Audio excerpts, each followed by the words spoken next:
When I first moved into the apartment, I wasn't exactly in the position to be picky.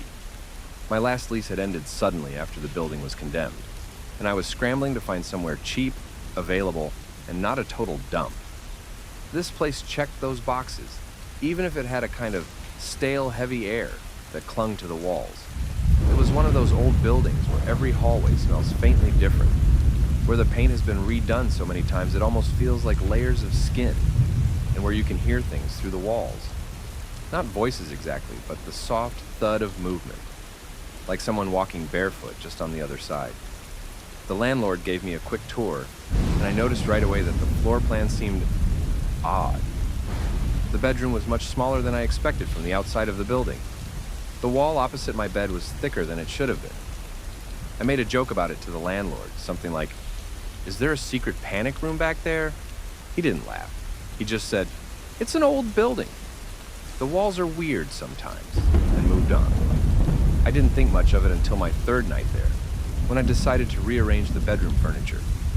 The closet was shallow with a single shelf and a hanging rod, and I figured I could push my dresser in there to free up space.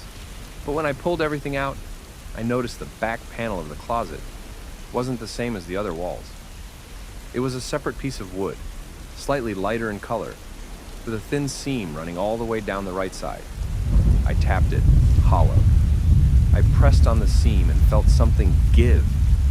The panel swung inward like a door, creaking on unseen hinges, and a puff of stale air hit me in the face. Air that smelled like dust, old wood, and something faintly metallic. Beyond it was a small room, maybe 6 feet by 6 feet, with no windows, a bare wooden floor, and walls covered in faded wallpaper, so old it was peeling in strips. There was nothing inside but a single wooden chair in the middle, facing the door. I should have closed it right then, but something about it made my stomach twist in curiosity. The floorboards creaked under my weight as I stepped in, feeling like I was stepping somewhere I wasn't supposed to. The air was noticeably colder than my apartment, enough to make my breath faintly visible. I crouched and ran my fingers over the chair, expecting thick dust, but it was clean, unnervingly clean, as if someone had just wiped it down. The whole room was silent, but not in a natural way. It felt like a recording with the background noise cut out. No hum from the building, no cars from the street outside, just silence. I didn't stay long. I backed out, closed the panel, and pushed my dresser back in front of it. That night I kept thinking I heard something in the closet. Soft shifting, like the wooden chair being dragged just a few inches across the floor. I told myself it was the building settling, that old cliche. But when I opened the closet in the morning to grab my shirt, the back panel was open just an inch, like it had been pulled from the other side. I closed it again, harder this time. I thought about nailing it shut, but part of me didn't want to, not yet. I wanted to understand what it was. A few days later, my curiosity won out again. I moved the dresser, opened the panel, peeked in. The chair was still there, but now there was something else on the floor in front of it. A small, cracked porcelain teacup, filled halfway with a cloudy, yellowish liquid. The smell hit me instantly, sour and chemical. I stepped back without touching it. The air was colder again, enough that my teeth began to chatter after just a few seconds. I left it alone, but that night I dreamed of sitting in the chair, holding the teacup, while someone stood just behind me, breathing against my neck. I woke up to the sound of that breath, my closet door wide open, the panel pulled back all the way.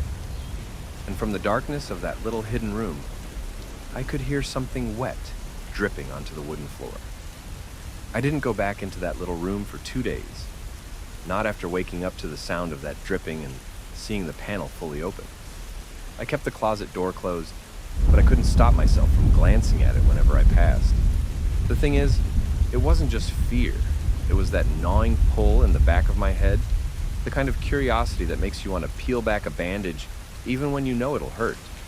By the second night, I realized I hadn't been sleeping at all.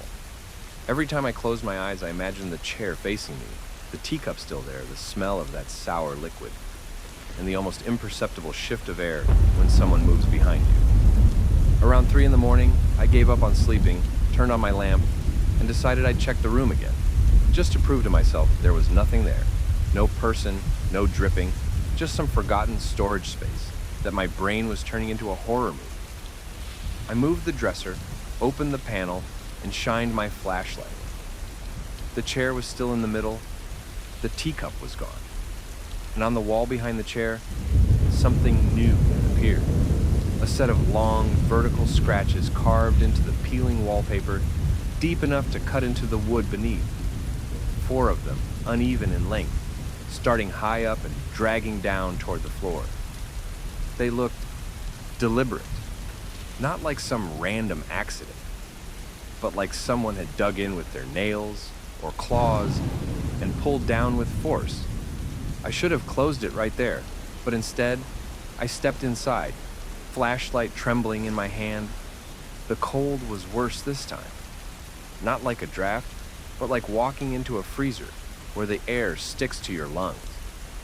I crouched by the scratches and traced them with my fingers.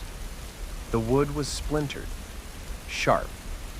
Whoever or whatever made them had strength.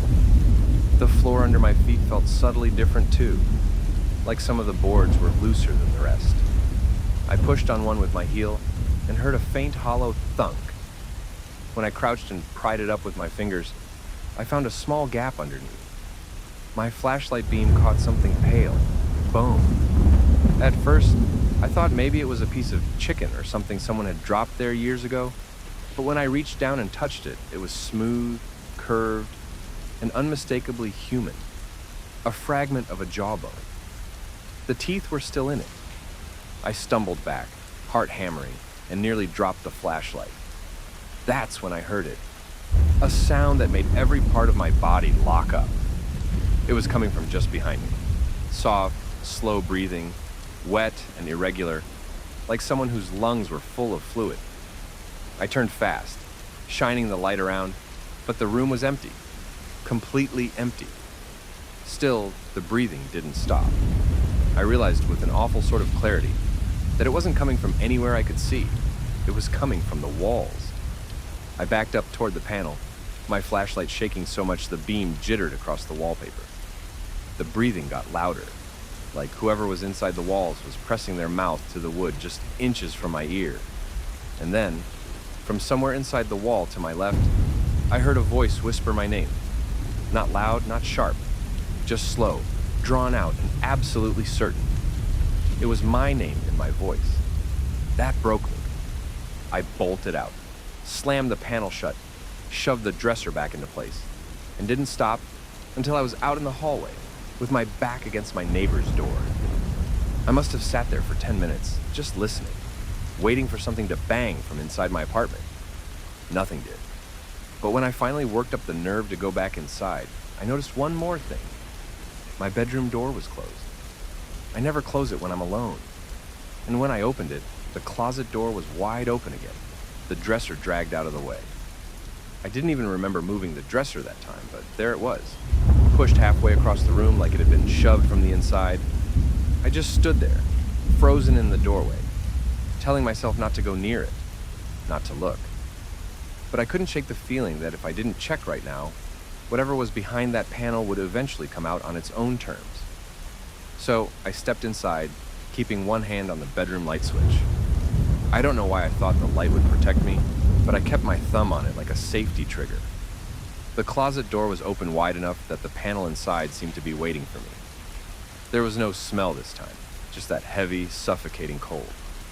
I leaned forward, my flashlight beam shaking, and shined it inside. The chair was gone. In its place was something far worse. A shape crouched low in the far corner, not moving, just squatting like an animal ready to spring. I couldn't see its face, just its knees, arms, and an unnatural angle to its spine, like it had too many joints. Its skin was pale gray, stretched too tight, and in the dead silence, I realized I could still hear breathing.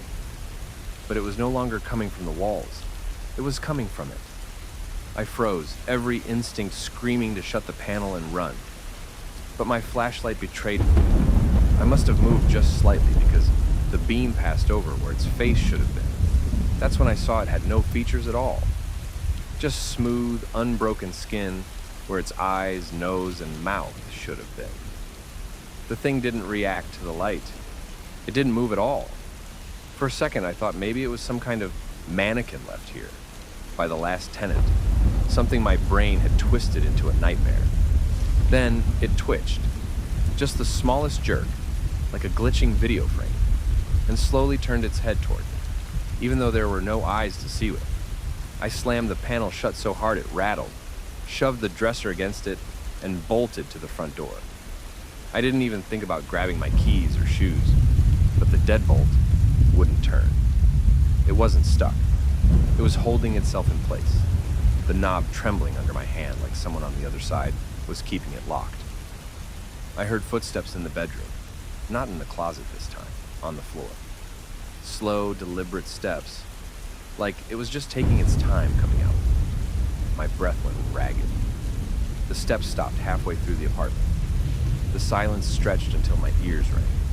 Then, just barely above a whisper, I heard the sound of wood creaking, the dresser sliding. I didn't wait. I grabbed the nearest thing, a dining chair, and smashed it against the front window. The glass didn't break, not even a crack. I hit it again and again, splinters flying off the chair, my arms burning, nothing. Behind me, the sound of the panel sliding open reached me like a physical blow. I turned just enough to see my bedroom door slowly swinging shut on its own. That's when the knocking started, not from the closet, but from inside the walls, all around me, as if the apartment itself was filled with hands pounding to be let in. The ceiling thudded, the floor vibrated, the sound pressing in from every direction. And in the middle of all that chaos, there was a quiet sound from my bedroom. 3 slow taps on the hardwood floor in a rhythm that made my stomach turn. Tap, tap, tap. Then silence. I don't know how long I stood there, frozen. But eventually the knocking stopped. The air warmed slightly. The apartment looked exactly as it had before, except for the dresser, which was now sitting in the hallway, far from the closet, as though something wanted to make sure I knew the room was open again. I didn't sleep that night. I didn't even sit down. I just stood in the middle of my living room, waiting for the next sound, the next movement. But nothing happened. Not until the sun started to rise, painting a pale stripe of light through my blinds. That's when I decided I had to leave, no matter what. I didn't care about my things, the lease, any of it. I'd walk barefoot down the street if I had to. I went to the bedroom to grab my wallet and phone. The dresser was still in the hallway, blocking nothing. The closet panel was wide open, but the space behind it wasn't the same as before. The cramped wooden room was gone. Instead, it was bigger, much bigger. The flashlight I'd left on the floor inside the night before was still there, but its beam seemed to stretch impossibly far, swallowed by shadow. I could see what looked like other doorways in the distance, faint and crooked, disappearing into pitch black. I should have shut the panel, but instead, I found myself stepping closer, staring at the nearest doorway. It had a frame, but no door, and beyond it was something that shouldn't have been possible. My kitchen. My actual kitchen, perfectly intact, except it was dark, lit only by the beam from my flashlight, and the counters were covered in dust. My breath caught as I realized I was looking into my own apartment, but wrong. A twin copy. I backed away, heart pounding, and the sound of my shoes on the hardwood echoed unnaturally far, like I was in a cave. When I turned, the opening to my bedroom was gone.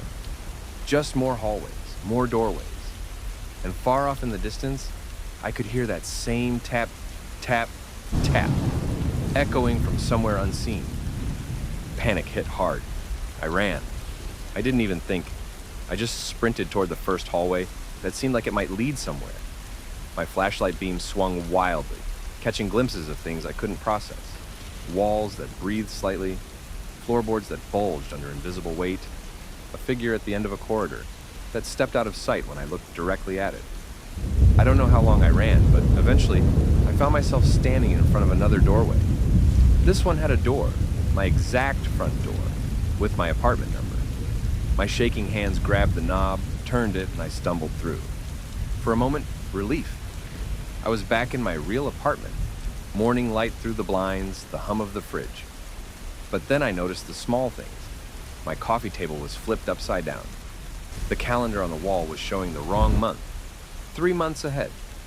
And the blinds? They were closed. The light wasn't sunlight at all. It was the flat, too bright glow of a fluorescent bulb. Then came the footsteps. Not from the bedroom this time, but from the ceiling above, slow and heavy. The light flickered once, twice, then stayed dim, casting the room in a sickly green. I looked toward the hallway and my heart stopped. The panel from the closet was there, but not in the bedroom. It was in the middle of the living room wall, flush and waiting. It shouldn't have been possible, but it was there. Same size, same wood grain, and it was already sliding open. The air went cold, sharp enough to sting my lungs. That tapping started again, closer now. Tap! Tap! Tap! Accompanied by the faint sound of something dragging on the floor. The opening grew wider, and the darkness inside seemed alive, like it was aware of me. I backed toward the front door, but before I could reach it, the knob began to turn on its own. Slowly the door opened, not outward to the hallway, but inward into another room. Not my apartment, not even anything human. Just a dim, endless space full of floating shapes, turning slowly in the dark as if underwater. I didn't want to look, but I couldn't look away. Some of those shapes were chairs, some were doors, some were people. And somewhere behind me, something stepped through the panel. I didn't turn around right away. I don't know why. Fear, disbelief, maybe the hope that if I didn't look, none of it was real. But I could feel it. The air shifted as it stepped closer, each movement just slightly out of sync with the sound of its own footfalls, like it wasn't obeying the same rules of motion the rest of us did. My body screamed at me to run, but there was nowhere to go. The door I'd come through no longer showed the hallway outside. It still opened into that endless underwater darkness, filled with drifting shapes. I tried to shut it, but the knob froze in my hand, cold as ice. The shapes in the dark seemed to stir, turning toward me without moving. The footsteps behind me stopped. Silence pressed in, so heavy I could hear my own blood rushing in my ears. Then came the sound, not words, but something like a whisper buried in static. It was close enough that I could feel breath, warm breath, brush the back of my neck. I spun around. What stood there wasn't exactly a person, but it remembered how to be one. Its body was too tall, its head tilted at a sharp, wrong angle. The skin was pale, almost translucent, and the eyes, they were mine. Exactly my eyes. It smiled, not with lips, but with the skin stretching across its face, like it had just learned the shape of a grin. And then it spoke. Not out loud, but inside my head. You've been walking in my house for a while now.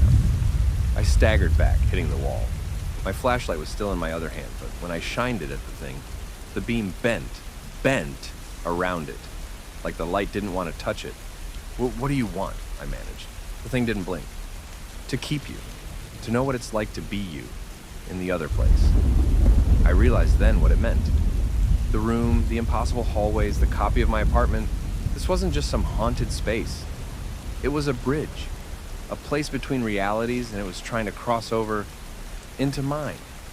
I bolted for the front door, toward the dark, toward the floating shapes, because at that moment, anywhere else was better than standing there. The moment my foot crossed the threshold, everything shifted. The ground dropped away, my stomach lurched as I fell through a void of pitch black, the shapes rushing past me like debris in a current. Some of them were screaming, soft, muffled, as if their voices had been underwater for years. I hit the ground hard. Hardwood, my apartment again. The blinds open this time, actual sunlight spilling in. My dresser was back in place, the closet panels sealed tight. For a second I thought maybe, just maybe, I'd made it back. Then I noticed my calendar. The date wasn't just a few months ahead this time, it was 5 years. My phone was on the counter. I grabbed it, my hands trembling. It powered on, but the lock screen photo wasn't mine. It was the thing, my face, smiling wrong. And that's when I heard the tapping. Not from the closet, not from the ceiling. From inside my own head. Tap, tap, tap, like knuckles against bone. I looked toward the bedroom and saw the panel in the closet slowly sliding open again. Only this time, it wasn't wood on the other side. It was a mirror. And in that mirror, I was standing there, watching, smiling. If you enjoyed this video, make sure to subscribe for more horror tales.